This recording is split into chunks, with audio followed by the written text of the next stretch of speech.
Hace no más de una semana, entró a la librería un amigo que yo no veía hace mucho tiempo.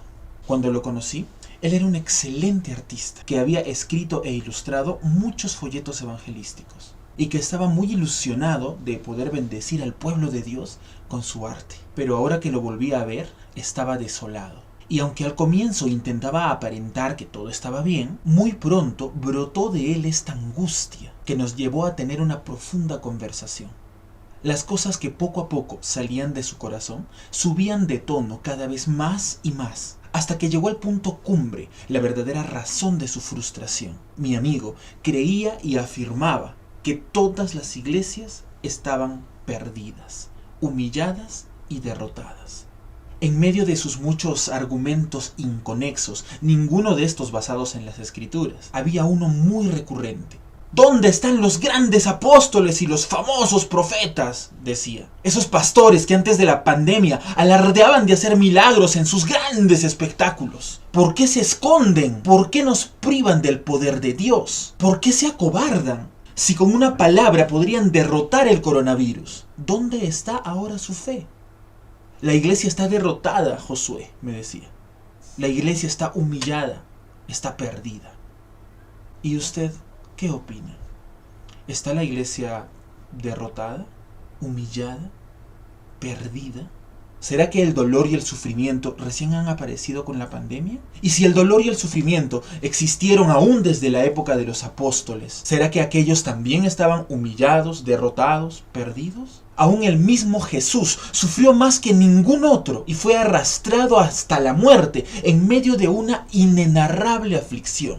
¿Será que la iglesia siempre estuvo en esta deplorable condición? Jesús, el Hijo de Dios, incluido. Mi amado amigo estaba muy confundido. Alguien lo había convencido de que el objetivo de la iglesia era hacer milagros. En su confusión angustiosa, se creyó el cuento de que Dios había prometido que viviría su paraíso ahora mismo, en medio de nuestra corrupta humanidad. Sus muchos referentes, que antes de la pandemia se llenaban la boca y los bolsillos, diciendo que tenían el poder de gobernar a Dios y someterlo a sus caprichos, habían sido expuestos y ahora estaban aterrados. Muchos de ellos aún continúan ocultos. Y él, que inocentemente creyó en ellos, culpaba a Dios. Porque si la iglesia realmente estuviera perdida, Dios, quien es su cabeza, sería el más grande de todos los perdedores. Pero Dios nunca prometió un paraíso aquí y ahora. Él nunca dijo que estaría a nuestras órdenes, satisfaciendo cada uno de nuestros caprichos solo porque sus nenes lo dicen y lo demandan. Más bien, Cristo nos dijo: estas cosas os he hablado para que en mí tengáis paz. En el mundo tendréis aflicción, pero confiad, yo he vencido al mundo. Esto está en Juan 16:33. Los milagros, entre ellos las sanidades, son solo señales. Mi amigo estaba errando en el blanco. Él creía que las señales eran nuestro propósito, nuestro objetivo. Pero no es así. Las señales son señales porque apuntan hacia algo más. Estas apuntan a nuestro verdadero objetivo, la meta por la que existe la iglesia. Pero, ¿cuál es este objetivo? ¿Por qué estamos aquí? Dejemos que la Biblia nos lo diga. Y Jesús se acercó y les habló diciendo: toda potestad me es dada en el cielo y en la tierra. Por tanto, id y haced discípulos a todas las naciones, bautizándolos en el nombre del Padre, del Hijo y del Espíritu Santo, enseñándoles que guarden todas las cosas que os he mandado, y he aquí yo estoy con vosotros todos los días hasta el fin del mundo.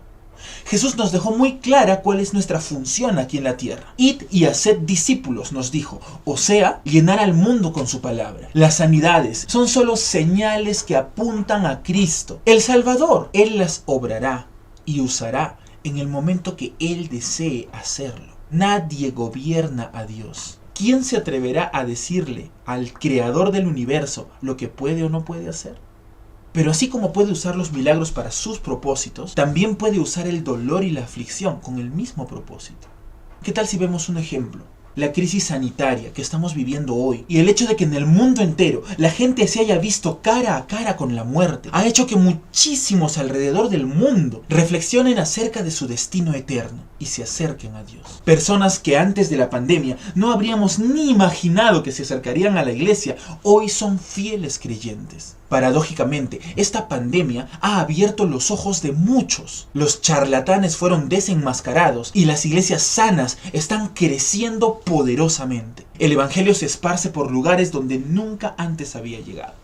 Y entonces se cumple la palabra de los profetas cuando decían que aún en medio del dolor y la aflicción, Dios es glorificado. Mi punto es este: si el objetivo de la iglesia es la predicación de la palabra de Dios, o sea, que muchas almas alcancen salvación por medio de Cristo, entonces hoy la iglesia es aún más victoriosa que ayer.